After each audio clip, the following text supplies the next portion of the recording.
It's live. I do.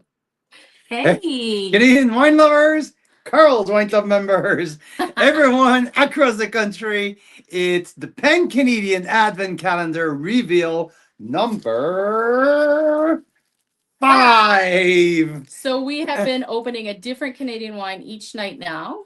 This is our fifth night. We're going all the way till Christmas Day this year.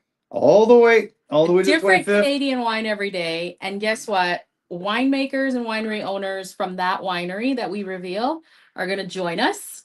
And today's extra special. See, I'm upstairs with my beret because, sorry, Daryl, I couldn't find my freaking Santa hat. Where's your Santa hat? Somewhere downstairs. I don't know. I just came up from the car. So, yeah. It wasn't that cold out here in the Okanagan that you needed a Santa hat, but so I found my beret from France. But anyway, we are going to reveal this bottle quite quickly today because someone from this winery is actually here on site, which is so exciting because normally that doesn't happen. So you're going to get, really confused today because you're going to see Mira's usual spot with the Christmas tree in behind, but someone else at that spot. And we'll bring them in just a second. That's good, yeah. And reveal number five. So let's recap because that's what we've been doing every day. Let's recap. We started, I don't know, 5 days ago with a traditional method sparkling from Okanagan Falls, Noble Ridge. The Grand Reserve de One was our first reveal. We followed with the Beamsville Bench, the Sacred Series from the Organized Crime Cabernet Franc was our reveal number two. Back to the Okanagan for wine number three down south in Oliver with Riverstone Malbec. Yesterday, we went to Niagara on the lake with Stratus 2007 white blend. 18-year-old white. So whoever doesn't think Canadian wines can age bar rethink your position because it darn can age. By the way, I took that wine to Richard De Silva this afternoon. Richard thought it was a 2017. So there you go. It's a good one to blind taste people on. Absolutely. I mean, unbelievable. It was so much fun to taste that with Dean Stoika yesterday, the winemaker at Stratus. So awesome. And today we're going to go wine number five. And now it's time for an extra hint. Yeah, because we're about to reveal it anyways. So what's Okanagan? This wine was one of Mira's favorite, first love, true Okanagan love. That was when Mira said, you know what? I freaking love Okanagan wines. That was the one. So now I think if I say that, people will say, okay. We know which one. And so Mike, the average wine enthusiast, I don't know if he's on, but he posted earlier that he took you up on your pairing suggestion for this wine. See, it's wrapped up. So that's one of the issues. You got to know what temperature. So we said cellar temperature is fine. So now there you already know it's probably not a white. It's probably not a bubbly.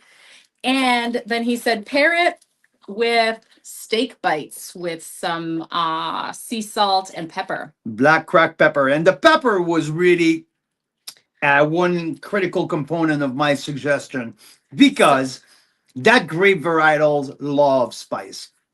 So and it is kind of spicy itself, especially on the finish, isn't it? It sure is. Especially from the South Okanagan. Oh gosh, another hint. Okay, so you have lots of hints.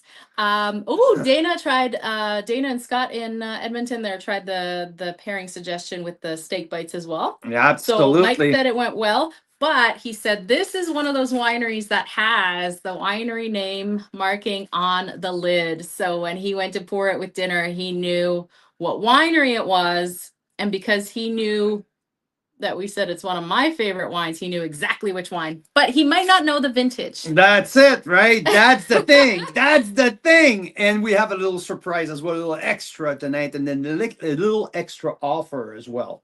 Yes. So this wine, not this vintage of this wine, this is a new vintage, but the same wine we've been tasting for 4 vintages now. We love it every year since 2019. So yeah.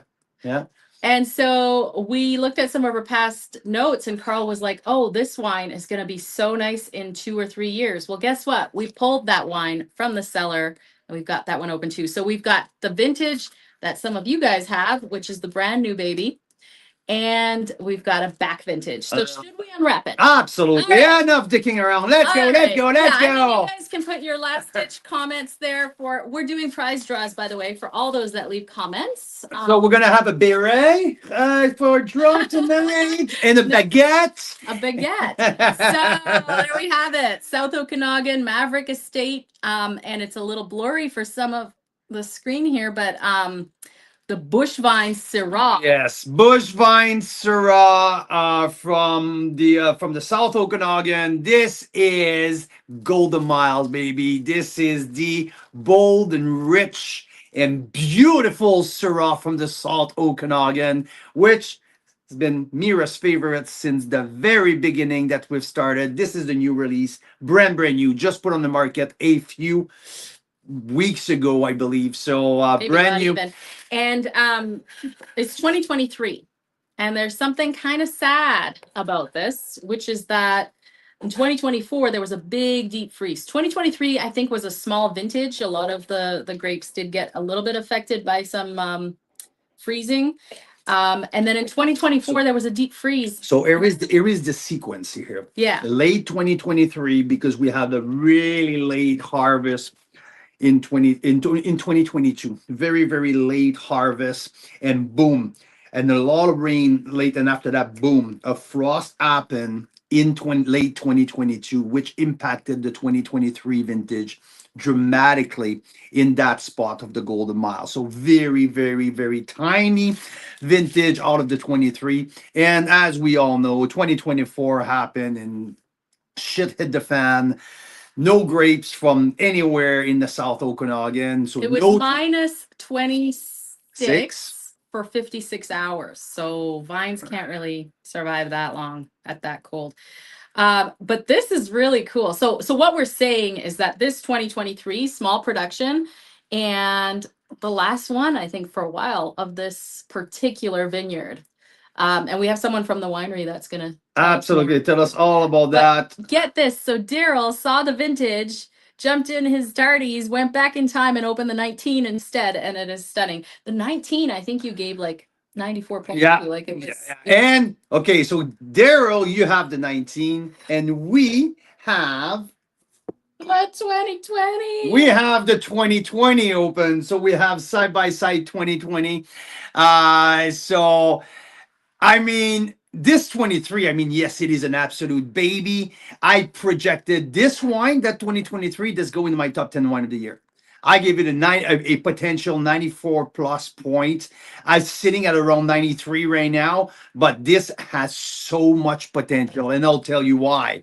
Because when I opened it, maybe like a month ago, I worked on that wine for 5 days. And holy shit, the progression of that wine after 2-3 days was absolutely mind-boggling. The nose of that wine is so pure, so clean, so amazingly Syrah that I fell in love with the nose right out of the gate. It put me in the mood where I love that wine right out of the gate so much. And I knew behind that little tight baby, there was something gracious and with a tremendous potential. So yeah, with my forecast, with my projection, that goes on my top 10 wine of the year, 94 plus. So I am so freaking thrilled to bring on. I mean, you're so pretty. You're so pretty with your beret and your little red scarf. It even says Carl on the scarf, but with a K. There you go. There you go. But anyway, yeah, we have Janik from Maverick Estate right in the green room. So let's bring him on. Janik. I'm here. Look at that. That's I'm the in new Mira's Mira. spot. That's the new Mira. Yeah. He's sitting in I'm my in spot Mira's just spot. This is so fun. downstairs. Yeah. Yay. Sorry, we kept you waiting for a while. We were in the No, your hospitality bar none. I've been snacking on chips. There's been wine. I've got water. I'm set. Yay! There you go. So everyone, Carl's Wine Club members, there's Janik here. Janik, I'm the gonna girl. reappear in the comments because the screen got smaller. So I feel safe when she's close like that. So there you go. Now, Janik, welcome to the show. I'm so glad to have you right here downstairs. We had a chance. Okay, by the way, before we start, okay, you're the general manager at Maverick Estate. You have a long track record in the with the Okanagan wine industry. You are a wealth of knowledge. You're teaching at the college. You know a lot about food and wines. Before the show, I gave you a little sip of a beautiful golden juice. Tell me what you think of the 2007 Stratus White. One, I didn't think it was that old because I told you I think this is like an Okanagan wine from like 6 years ago that's been oaked really beautifully. Super crunchy, lots of brightness to it, lots of fruit, no oxidation, which was very surprising considering the age and the varietal blend in there as well. Yeah, when you showed me the vintage, I didn't believe you. I was like, no, absolutely not. So it's Yeah. phenomenal. Phenomenal. I So if know, you guys right? have Richard your De Silva told calendar, me to fuck off this afternoon. He said, "You're shitting me. You're not. Get out of I didn't here." tell you that to your face. No. You have, yeah. You're you're a classy man. I know you wouldn't. You wouldn't. Uh, So, Janik, welcome. And now let's talk Syrah, okay? So that was our 2007. And hey, I said all along, I said that 2007 will be the centerpiece of that advent calendar. I was so excited to share that with members across the country. It was awesome. So yeah, there you go. So now let's talk Golden Miles. Let's talk South Okanagan, and let's start with Maverick Estate. You guys were our winery of the year this year. Uh, we had an incredible vertical tasting with some members with you in September. We've been partnering up since Carl's Wine Club started. So we have like a really long, beautiful relationship with the estate. So let's talk about when Maverick started and what is the core of the portfolio at Maverick Estate? for sure. So Maverick is still young when you consider all things across Canadian wine. We have been around since 2008. Vineyards was planted in 2009 and our first vintage in 2011. So that's sort of the first part of the story. We were started by a South African family with a South African winemaker running the charge. His name is Bertus Albertin. Bertus is still part of the Okanagan wine scene, now more in the viticulture side of things as well. So he built this winery from the ground up because he wanted to think outside the box while paying homage to the traditions of winemaking. So that's what it means to be a maverick, is to be a free thinker. And that's sort of what sets up the ideology and the ethos of our winery as well. Small batch, we are a small production facility. So on a good year, we'll probably push to about 7,500 cases. The last couple of years, well, a lot less. But that's okay because it's all about quality for us. It's never about quantity. We'd rather put out less of the best possible wine that we can make versus something that would just not earn our labels. Our wines earn their labels, and we're really, really proud of that as well. And then in 2020, we have new ownership takeover. So Bob and Barb Shaughnessy, if you're not familiar with those names, those are the people that founded Tinhorn Creek 35 years ago, took over the winery as new owners in 2020, along with winemaker Andrew Windsor and CEO Jan Nelson. And they pushed Maverick's production a little bit further forward and expanded the portfolio just a little bit. And then now we're realizing that consumers' tastes are changing and evolving. So we're focusing on sort of bringing things back to its core, to the heart of Maverick, if you will. Awesome. And in terms of wine production, I'd say when we look at the Rubius, also at the Bush vines, the Chardonnay, the Sauvignon Blanc, but you also have your Bordeaux blend, well, sometimes with some vintage with Syrah in it. So let's talk a little bit about the rock star of the Maverick portfolio, including the Bush vine Syrah. Yeah, so our portfolio is one that covers every category in sort of consumer preferences. We have a traditional method sparkling wine called Ella. She is a cuvee that is 60% Pinot Noir, 40% Chardonnay, all from estate fruit. And then we move over into our flagship white, which is our Sauvignon Blanc, grown on site. And then we also source locally from local farmers as well that do similar farming practices to us. Chardonnay, we are pushing old school Chardonnay, fully fermented in oak, full malolactic fermentation. So you got lovely bright acidity with all this lovely buttery creaminess to it as well, just to balance it out. One of the most balanced Chardonnays I've tried in a long time, and I do love a good balanced Chardonnay. So it's the style of Chardonnay that I enjoy. And we flip over to our reds. We have a workhorse of a red blend called Rubius. Merlot dominant, pairs well with just about everything. You can open a bottle on a Tuesday night and enjoy it throughout the week. Beautiful value wine. Like this wine is one of the top value Okanagan red, if I absolutely. may. Yeah, value wine that actually brings quality to the table. It's not just value; you're actually buying something that is worthy of your cellar as well. Our big boys, we push into our Cabernets, so our Cabernet Franc, Cabernet Sauvignon when we have it, Merlots. And then our sort of flagship on the top is our Bordeaux style blend, because we're not Bordeaux, we're the Okanagan. So it's a Bordeaux styled blend. This year's Renegade is a Merlot dominant. Sorry, no, we're not in that anymore. We flipped over now. So we're Cabernet Sauvignon dominant. So, right? Yeah, I know. I'm so used to that last vintage. Yeah. Grasp the language yet, but Cabernet Sauvignon dominant blend, Cabernet Franc, Merlot, and a little bit of Petit Verdot to round it out. And then we have this darling that has roots all the way back to Rhone Valley that made me fall in love with Maverick all over again, which is our Bushvine Syrah. So current vintage is 2023, and then we dug deep into our cellar to find some 2020 so that we could talk about it today as well. We will for sure, and we didn't even announce the surprise for. We'll talk about it a little bit. Just it maybe in 5 to 10 minutes. We'll let people like marinate a little bit. Let them work. Let them work for that because Janik have a nice surprise for us in a few minutes time. But let's talk about. First, before talking about 2023 vintage and harvest, I would like to talk about the Golden Miles and the Golden Mile slope. So the Okanagan is evolving in term of I was about to say AVA, but in term of sub appellation. Naramata Bench sub-appellation, the Golden Mile sub-appellation were some of the first one after the generic Okanagan Valley VQA.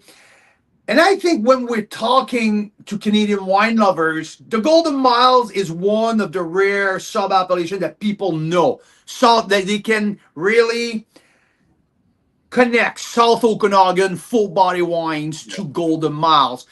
Tell us what makes the Golden Miles special, and also what's the new evolution of the segmentation of our appellation with the Golden Mile slope. Yeah, so South Okanagan, the Okanagan Valley in itself is its own geographic indication. So we don't use the AVA system here in Canada. So we call it the geographic indication. So the Okanagan Valley is sort of the larger of that, and within that we have the sub geographic indication, which is we commonly call it the sub GI.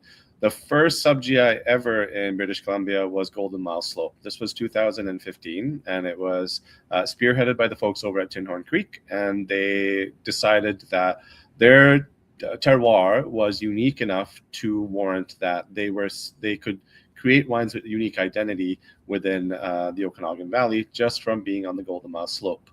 So Golden Mile Bench. The Golden Mile Bench is a area that is on the sort of east facing on the west side of the Okanagan Valley. So our valley runs kind of north-south, if you could follow my finger. And so Golden Mile is sort of east facing on the west side of the valley, so that it gets a lot of early morning, mid-afternoon, and early evening sun, but no late evening. We cool off a lot faster than the rest of the valley does, which helps us preserve acidity. It keeps our alcohol numbers in check. We don't we don't see our alcohol percentages soar past 15 often. And we have this lovely sort of cooling current of underground streams and lakes that sort of keep our temperatures in check as well. So it's a really beautiful growing region for having these amazing balanced wines come out of it as well. And as time goes on, we see the evolution of BC wine, and we see sub-appellations or sub-GIs come out of the mix. Vancouver Island shows up. We get Okanagan Falls. And then out comes in 2021 the announcement that the Golden Mile Slope was a new sub-GI. And the Golden Mile Slope runs from, if you're familiar with the valley, just below Fairview Cellars, all the way past the valley, following the highway essentially along the valley floor, past Maverick down by where Gold Hills ends. Very skinny, long strip of land with some unique topography as well. Our valley floor connects directly to the mountainside. There's no benching in between. And it's very evident when you visit Maverick. Maverick was actually used as sort of the case study for building the terroir as well for the Golden Mile Slope. There are identifying water sources, so either underground streams or above ground lakes, and they're particularly kettle lakes, which were formed in the glacial period, where the glacier, when it was receding, left these big chunks of ice that were wedged into the ground. They melted, the soil formed a silt layer and clay layer underneath it, and then we're left with these lakes. Maverick is sandwiched between two. We've got Mira Lake and Deadman Lake right across the highway from us, which again help with our terroir. I think some really unique soil structure as well. Our soils are sort of alluvial, so lake bed soils with some gravel, granite, gneiss, that sort of thing in there as well. So it's a super cool growing region, very small, very skinny, and Maverick's right in the center of it, giving us a lot of this topography as well. I mean, you just mentioned like the gravelly soil and like the nice blend of underground component. And when we talk about Syrah, I mean, all the way back to the south of the Rhone Valley or the northern Rhone by fact, these big pebbles, right? These rocky soil, well, Syrah absolutely love that rocky soil. So let's talk about the bush vine itself. Yeah. What is bush vines? Because a lot of people ask me all the time, like, oh, why it's not just why not Syrah? Why bush vine? What's the meaning of bush vine, Janik? Yeah, so bush vining is a viticulture technique that is used, originated out of Rhone Valley in the northern region of Rhone, and it's used all over the world as well. It's not just unique to Rhone, but the bush vining system is where it's also known as goblet trained vineyard as well, where the vines are lower to the ground than they are with the standard trellis that you see everywhere here in the Okanagan. So you got these really low plants to the ground. They're about maybe 10 inches at their maximum from root to canopy. And then the vine is trained into sort of an open goblet shape, sort of like this. So there's sort of a central area, and then the canes come off on the sides as well. And we allow our vines to thrive. So we're not going in there and clipping them and training them. We allow them to thrive until they're about, I would say, 6.5 to 7 feet long. And then there's a nice bamboo stake on the ground next to it. And we pull up those vines onto the stake and creates this umbrella shade canopy above where the fruiting area happens, which is in that lower part of the ground. The fruiting area is so low to the ground that it actually keeps it quite cool. We are on extremely aggressively rocky soil. It's hard soil. The ones in Rhone are quite romantic. They've got lovely round pebbles, and this one is just like, oh my god, it's hard, it's sharp, it's granite, it's aggressive. But it keeps, there's heat that's collected in there, and so it radiates back up to the plant, but also a lot of airflow because the canopy is nice and open. And now there's a shade umbrella above it as well, which slows down how ripening happens on that fruit as well. We don't get as much UV rays through veraison because that canopy is lovely and full. And these Syrah leaves are massive. They're bigger than my face. They're there to shade this plant and provide it with lots of opportunity to develop flavor. So they take in lots of sunshine, they convert it to sugar, and they send it down into the fruit, but the fruit doesn't ripen at the same rate. It's our last harvest of the year. We are low irrigation. We're almost dry farming up there as well, so we can keep these plants under a slight amount of stress. It's, it sounds hard, but it makes the fruit better. We are going to That's the way to go. Yeah, no, that's the way to go. Exactly.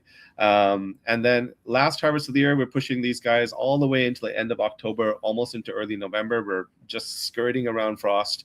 And then we got birds and we got bears. There's a lot of activity up at that part of our vineyard. It's on the upper bench of our vineyard, up against the mountainside. So it gets lots of early morning sun, but it avoids all of that early evening sun because we're already into shadow. It's the first part of our vineyard to go into shadow. So it keeps things nice and cool. So you get lovely, crunchy acidity coming through on this wine, big, bold, intense flavor. And we pick these fruits late in the season, all done by hand.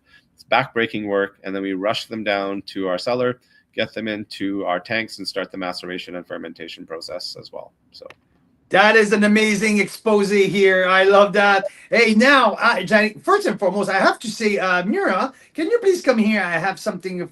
You really, really need to do something for me here. I need you to have a sip of the surprise pour. I think you really, really, really need to have. Come on, come here. This is the back vintage. This is the back vintage. We've tasted the 23, and I will bring Janik. Janik, I'm going to take you back all the way to 2018, 2019. Sorry about that. My gosh, wow. The explosion of spice. Daryl has the 19 open. I know, so that's why we have members who went to dug in their cellar tonight when they saw we're having Maverick. So, Janik, what did you think? That's fantastic. Isn't it? Holy shit!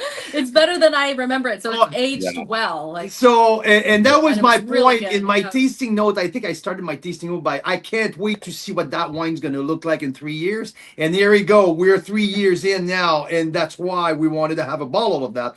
Janik, I would like you to take us back, baby, because I never rated that wine under 92 plus or 93 points. Every single vintage is one of the very top rated Syrah from the South in my book.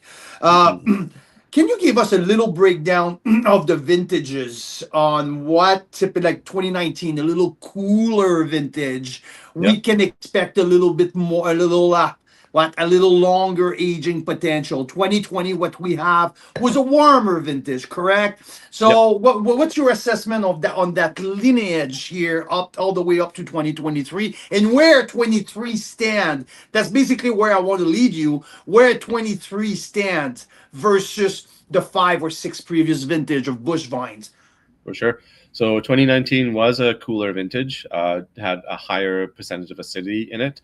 It saw a good portion of new oak, and so developed a lot of beautiful tannins in there. Aging potential on that one is long. Half a century. I was like, well, what's your patience like? I myself opened to 2016 recently, and it's still beautiful. It's still exciting. It just needed a little bit of aeration just to kind of wake it up because it's been sitting around for so long. So the 2019s, I could see this in my cellar for another 3 to 5 years before I'm willing to sort of part with it. I'm not parting with it. I'm not giving this wine away. I'm opening it for myself, and maybe I'll share it. Maybe if Mira's around, I'll be like, "Hi, Mira, like it's happening." Carl can come to me. 2020 was a vintage to remember. This was perfect growing year, perfect conditions, abrupt stop to the season though. We went to October 31st and we had our first snowfall on Halloween, which was unexpected. And so we had fruit on the vine in 2020. So we're pulling it off as quickly as we can and getting it into the cellar before they started to degrade on the wine as well. So the aging potential on that was exquisite. Like you can push this 10 plus years without any faults on it at all. Like it's just magnificent. It's one of my favorite vintages for the Syrah.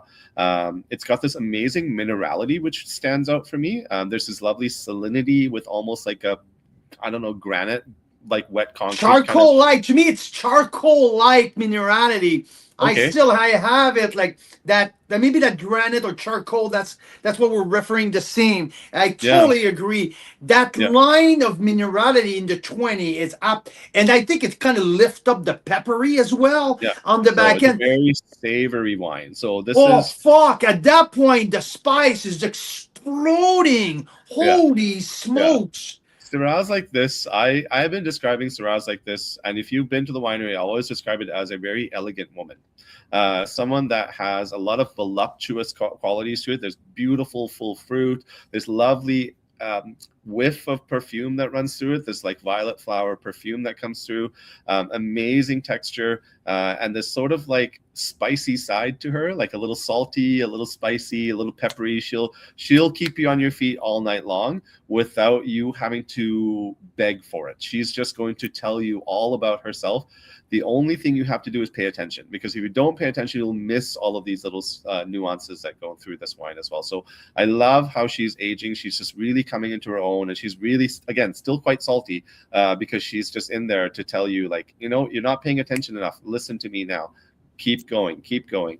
So again, I love to age wines like this, because in 2 years from now, you can still see more from her, and she's still going to hold on to that brightness, the acidity, the fruit, that lovely kind of perfume kind of running through it as well. It's one of my absolute favorites. 2021, if we flip one more vintage forward, the Valley had a sort of fire incident, if you will. It's the kindest way to. It was catastrophic for some people. Fire disaster, yeah. Yeah, so we had the Incomeep Creek fire. It was directly across the valley from us. Maverick was drenched in smoke and ash for a good 14 days. It was really tough for us to kind of watch this happen, and it's also happening right over Veraison, which delays Veraison because you can't get all that UV radiation through, because we've got so much cloud cover and so much smoke cover as well, and all this microparticulate of smoke and ash sitting on the skins of our fruit as well. However, these Syrahs, these bush vine Syrahs, they are really resilient. They're really thick skins on their fruit, so we are able to manipulate our temperatures in our cellar in fermentation, and pay attention to what's happening in there. And we press this fruit in such a way that, and after fermentation, after maceration, that the smoke is a part of the journey now. It's not something that's going to come and taint. This is not smoke taint. This is smoke as part of the story. So you get this lovely sort of smoked meat, like, again, savory kind of note coming through as well. There's this amazing toasty kind of feel to this wine, like you feel warm, like when you're drinking it from 2021. Again, the fruit is beautiful. The perfume now takes on a slightly more masculine, where 2020 was very feminine. This has a bit of a more masculine kind of appeal to it, just on its aroma notes as well.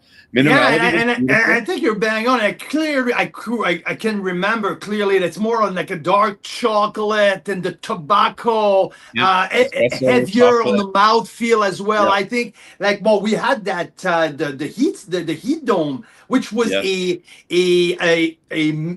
weather event that we've never seen before in the Okanagan, not because it was so hot and for so long. It's at that period of the year, like late June, early July. No one knew how to deal with the vines. Do you water them? Do you ever get, like, people? I remember viticulturists and winery owners were calling each other. What are you doing with that? What are you doing for you to? It was completely unknown. So, we don't see temperatures in the 40s. We don't see temperatures in the 40s in 40 Celsius Fahrenheit in June. Like, that's just unheard of. August, you can maybe push into like 40, 41, 42. But we were outside of this winery. I had a temperature probe out there, and it was 44 degrees. And this was concrete. Like, it's not the actual ambient, but the concrete itself was 44 degrees. It was hot. Like, you couldn't walk barefoot anymore. So this is what the vines are sitting in. So we're wondering, like, are they cooked? Are they done? Vines are so amazingly resilient that they just go into stasis. They're like, it's too hot. I'm not working. Nope, not happening. That's what I do. I'm like, I can't. So they were late. They were late that year.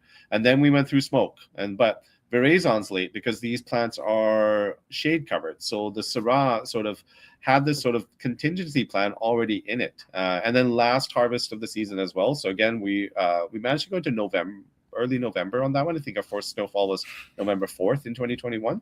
So we were able to pull them off at beautiful ripeness. So that, again, we had a product that nature was working against us, but the plants were working with us. sort of saying, well, it's fine, we'll just start a little later. And then, okay, like it's Veraison, but we're not quite there yet. So like we're not going to take on a ton of smoke at this point. So not a big deal. We'll catch up in September, because in September we had a nice temperature spike and things started ripening and give us some acceleration there as well.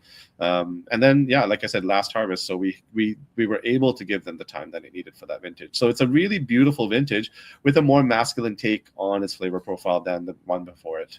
And 2022, real classic, late start, but very late finish. Yeah. Very balanced vintage, lots of Yeah. phenolic ripeness. Like 22 is really classic.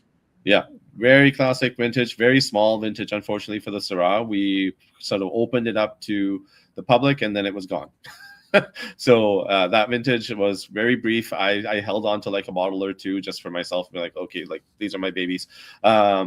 But beautiful story on that one. We went sort of back into that feminine Syrah story with that voluptuous mouthfeel and like that beautiful fruit. We've got that violet aromatic coming in through as well. And I'm sure that the minerality is really developing now that it's had a little bit more time in bottle. And hopefully your cellars are doing well. That 2021's ageability, I do shrink it a little bit, like while I go 2020 10 plus years. This one I kind of go 7 to 9, only out of caution for that lingering smoke that could sort of come through. But it also, wines are unknown, and you just don't know how it's going to perform. So with a vintage like that, I hope you have a couple of bottles that you can play with, just so you can see how things are developing in your cellar as well. But then, yeah, and that's exactly what I put in my tasting note as well. A little less of aging projection, like more on the 7 years. That's exactly what I had. Yeah. We're exact same page here. And 22, I think with 22, you're right back up to a tremendous amount of aging potential. Yeah. 10 to 12, we haven't aged one out yet. So again, all of these younger vintages, and this is one of the joys of BC wine, because we're so young, that we're seeing vintages that normally, if this was Rhone, we wouldn't be seeing them on the shelf until now.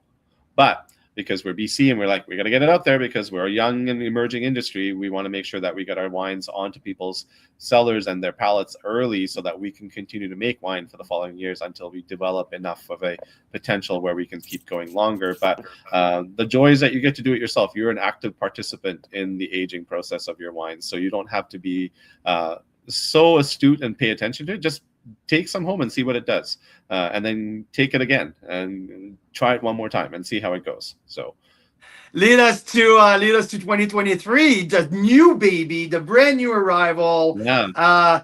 Which would be a special one in the sense that that's the end of the road for a while at Maverick, for to at least 2-3 years.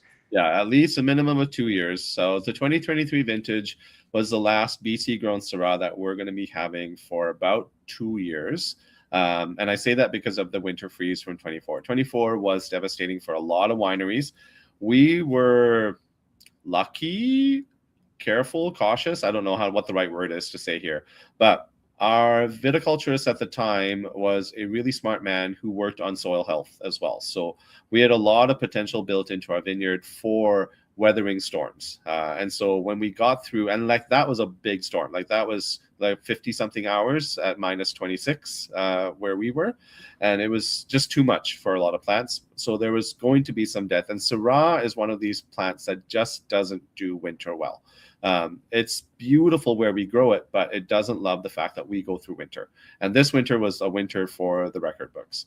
So with a plant like that, we were looking at like how much loss did we, like, are we ever going to see bush vine again is the first question. And we said, we don't know. We don't know until we go into the next year and see how it goes. And so 2023 was the last vintage. It was a smaller run because we were recovering from the year before with sort of, again, with the 22s, we had a kind of darker, like a colder winter. So 23 was a smaller vintage, kind of shrunk things down. So the potential for 23 is that we had a really, so again, pretty sort of young ingenue type Syrah on this one, so she's got a lot of energy in the glass, lots of excitement. Acidity is bright. There's this lovely kind of freshness to her, rather than seeing that sort of elegance. This was one that came to play right at the get-go. Really, really fun to drink in its younger state because it is energetic. I like how it sort of bounces around in your palate. You start off, there's Light on her feet, right? It's like a ballerina. Like it's like it is, she can move. Oh my God. Yeah. So, and then the aging potential for this one does go, for me at least, it goes past 10 years as well right now. I want to see this in about a year or two, just so, like, for myself, just to see what the kind of the depth is in this wine. Because right now she's up here and she's bright and she's fresh and she's excited to be a part of the story. But then there's a lot of depth that's still developing in this wine. And this has only been on our shelves since we released this. We actually didn't even do a release this year. This is how coveted our bush wine is. We opened up to a wine club for their summer shipment, just after summer shipment. So they got it available in August, and they start picking it up. I never did a public announcement on this one. I just said it's available, and it was just on the website, and it has just been depleting. And we are near the end of this one. Like we're down to like tens of cases. Might even be like 12 cases left, to be honest. I don't have those numbers in front of me, but this was a wine because of its pedigree was just moving out the door for us. And then, like I said, it's got so much potential that in the next couple of years, that depth, that body, that structure will start to come forward in this wine as well. So let me bring my assessment right there, because that's exactly what I told Mira. Right now, it's not like I rated it like an open score 93 to 94 plus for a very specific reason. First, and when the nose is so pure, and like I love the aromas of that wine. I have the 2020, much darker, right next to it. The aromas of the 23 are so freakingly pure and elegant and beautiful. It's amazing. So that got me in love with that wine right away. Just like you said, in terms of the layering, I know this wine is working she's working on it right now. Like It's not that super layered, but I know it's there. I freaking know it's there.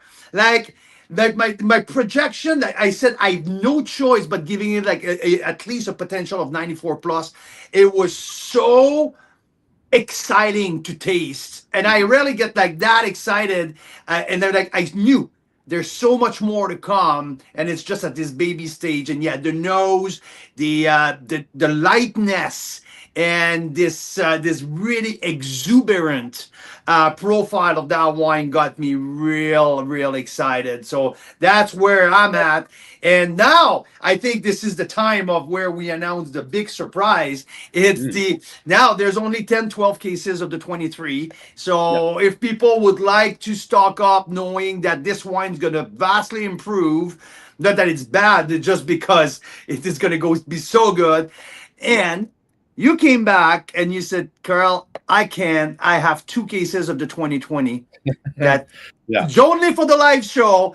We can have 24 bottle where we can give you guys. So for the live show and the live show only, we had 25 bottles of 2020 Bushvine Syrah left, which was, again, a phenomenal vintage, one of my favorites from this collection. And like I said, I've got Bushvine going back to 2016 from this winery, and 1 for Carl for tonight, and then 24 available to the club.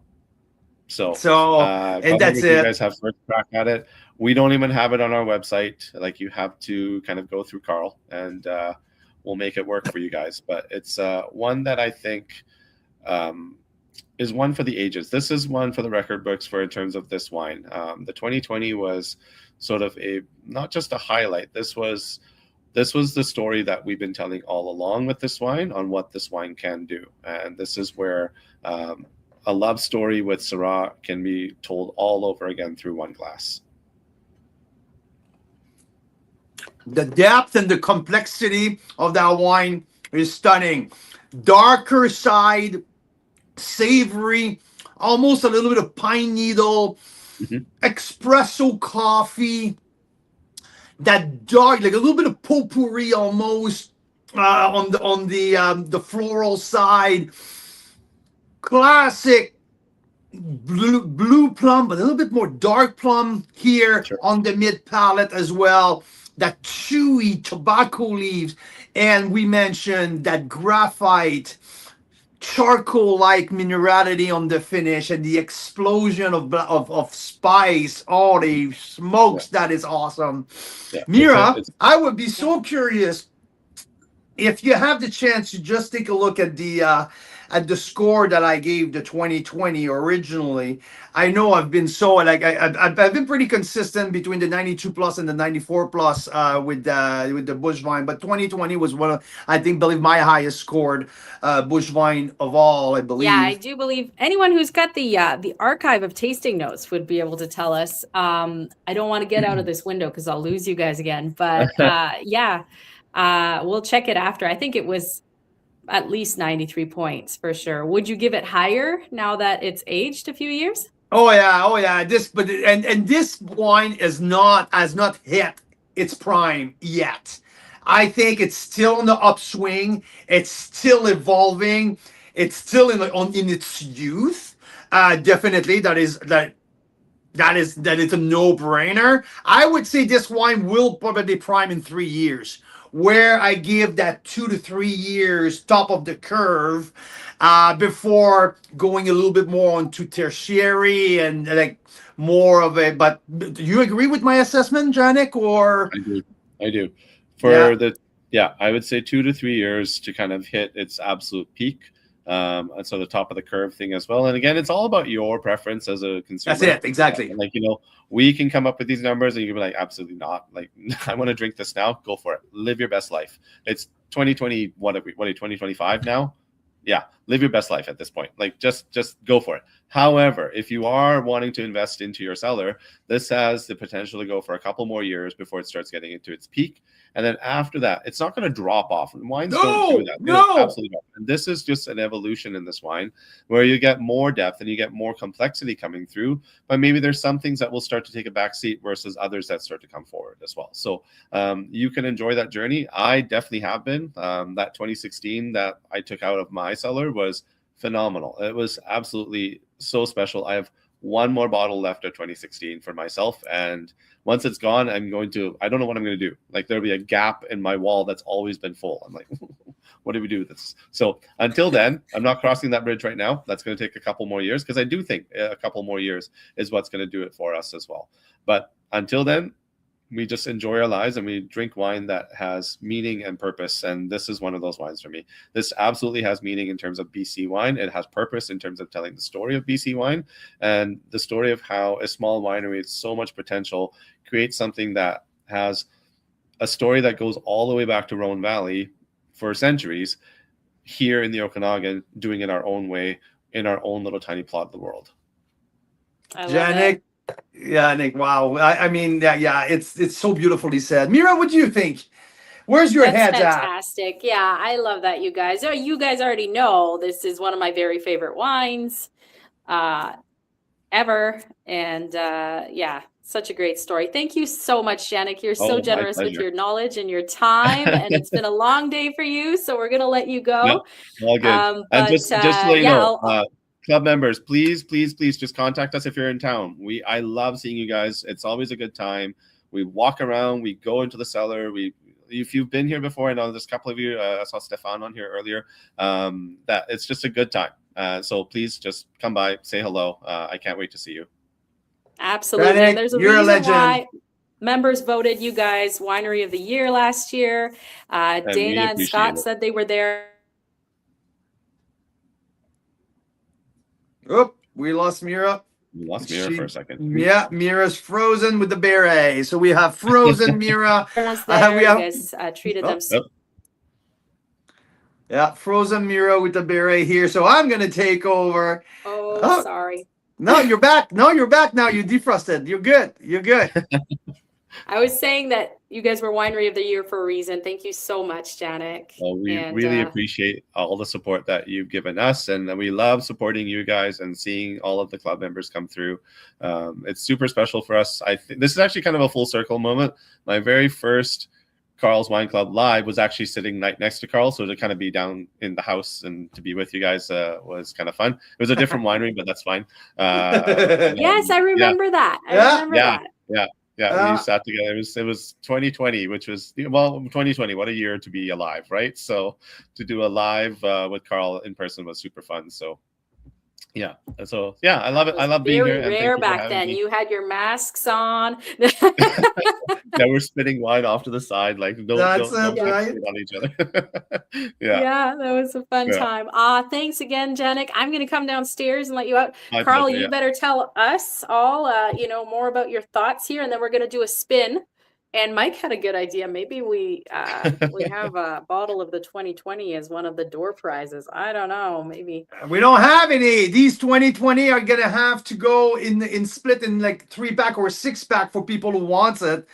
okay. Because there's only 24 available, and they're gonna be probably gone after like in 45 minutes when Mira sent the secret link. Well, we got other prizes, But you know what? I can do a 2023 door prize that we can manage. That can be an easier sell than the 2020.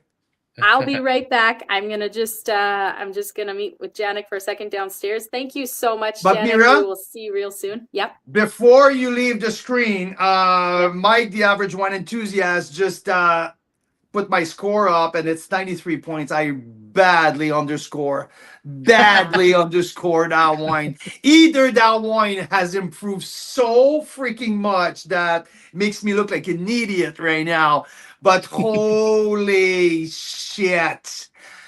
I mean, yeah, this is at least like minimum a point better, and like this one has improved, but this one is so good. And what strikes me, it's the complexity of that wine, and I think it's hitting full stride right now. So we'll have to revise the score, the 3-year past first taste, as it's a tricky job that I have to do sometimes, tasting the wine pre-released and such in this youth. I really have to forecast, and now this wine has aged so gracefully, and I think that's what's going to happen to this one too. But that's why I'm not getting fucked over twice. I'm getting this wine higher, okay? I'm gonna, in 3 years, when I contact Maverick and I say, hey, I need the 2023, and it's like, I knew it. So, okay. Bushvine will return.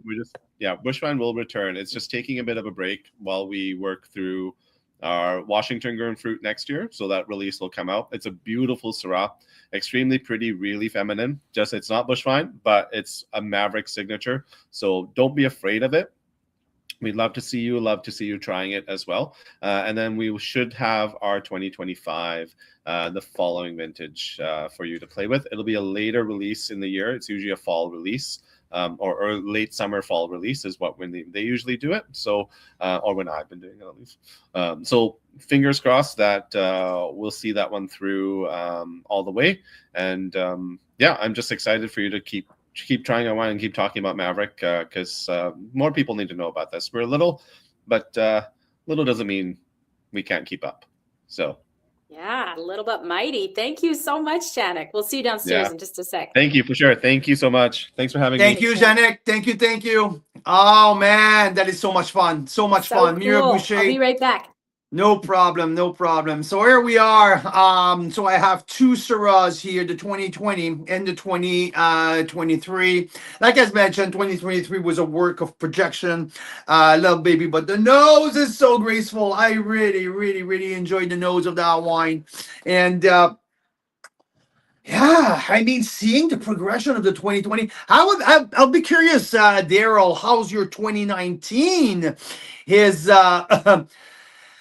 Is playing for you right now tonight. So and did you crack the 23, or you just said nope, this is going in the cellar, I'm not even touching it? So I'm curious to see what was your thought process with that, and how's your 2019 is doing for you, because my 2020 here is absolutely kicking my ass.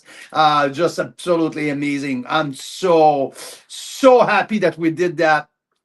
And I have to thank Mira for the idea, because sometimes she just go back in tasting notes and she's like, "Oh, did you know that you say that in your tasting notes?" I was like, "I don't know how many tasting notes I write, but no." And she said, "Boy, in 3 years, you'll be curious to retaste that wine." So obviously now we're 3 years in. She said, "It would be so awesome to open both." And Janik was right there. And he's like, "Oh my God, okay.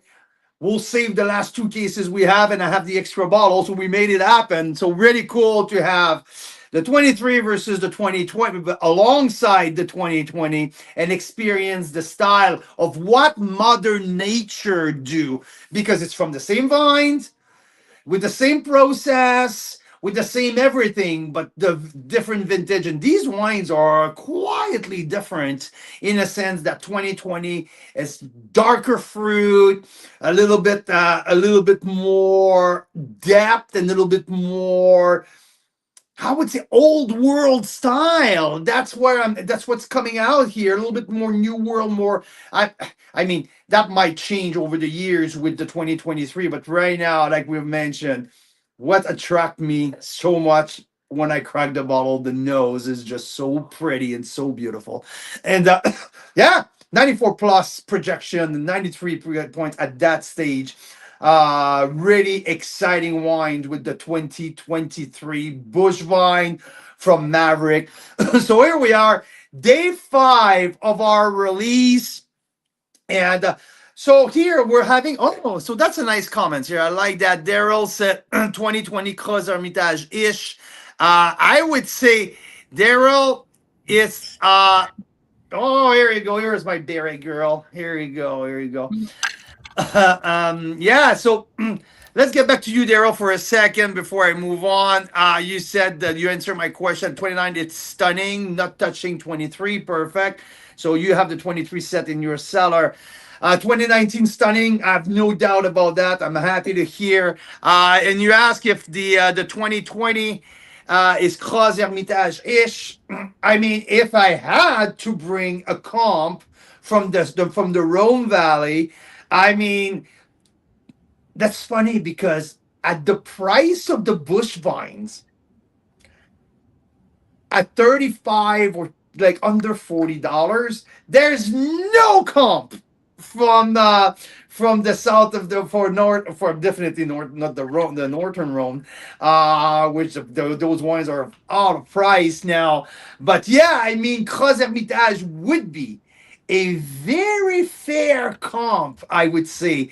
I just love the depth of that 2020. I mean, that proves me that with a little bit of age, this wine can just gain in complexity, gain in structure, gain into the mid, especially the mid palate. And that's what I mentioned, Mira, when I tasted the 23. I said the 2023 right now is just everything I said earlier. And there's a little something in the mid palate that's kind of missing, go pop, like just popping here and there. But I know with time, this mid palate will fill with amazing fruits and secondary flavors as well, which will be a little bit more into minerality, torrefaction, smokiness, in a sense like that smoked meat will come and fill the whole mid palate of that 2023. So I'm excited for the future for that wine. That is for sure.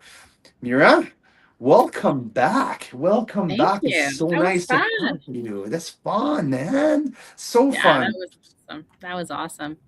Hey, I'm going to go through. I think there's a few new people tonight. I'm adding you guys to the door prizes, and then we got to get going because, there's a I gotta go to storm hockey outside again. I gotta go to the arena. So today, here. because I Seriously. couldn't make it, the practice was too early. I have to go pick up and say hi to the kids in the locker room and pick up the kids. But yeah.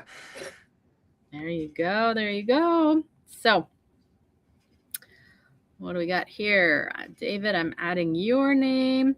Dana, I'm adding Scott because I'm assuming he's there. So, if you see a Scott win, that's Dana Scott. Then I have Fidel. Fidel, nice to see you. I know you were on earlier asking if Carl is Quebecois, and that is a very astute observation. He sure is. And then I think I already have Simon. Simon, yes. Simon was Good. on Sunday, so yeah. Well, he was on tonight. He was talking about what a great visit they had in 2021 with Janik. Amazing. And I'm curious to know what Simon was thought of the organized crime Cabernet Franc, because Simon is a big fan of Cab Franc. So Yeah. so I'm curious if you have cracked your organized crime gold medal, 93 points, Carl's Wine Club, Simon. I'm curious to know your opinion on the and your thought on the wine. So Yeah. Well, I don't know. Is he doing the calendar? I don't know who ordered what. Sorry. yes, Simon does. I Yeah? believe so. Yeah. Okay, so we're drawing for, sadly not, because Carl kiboshed the idea around the 2020 Syrah, but what can the winner choose from? An Enovino wine kibosh. narrator? I mean, up to you. I'm not the CEO. I'm not the executive director here. So at the end of the day, if it's what you want to do, you go for it. Okay. How about this? How about one surprise bottle, and you can request a Syrah, and we'll see what we can do. It'll either be the 23 or the 20. It's the 20 that we have open, right? Yeah. Daryl has the 19. Oh, I can't send. I can keep the other half and send the other half as a Send half a bottle. prize. Or it can be a different bottle too. Like it can be a surprise bottle that is your favorite varietal too. Okay. Yeah, I have some good stuff in the cellar, so we can play that game. Yeah, that can be fun. Or you can get an Enovino, because you can never have enough of those wine aerators, our favorite wine tool. Instantly decants your wine. Or you can get chocolates.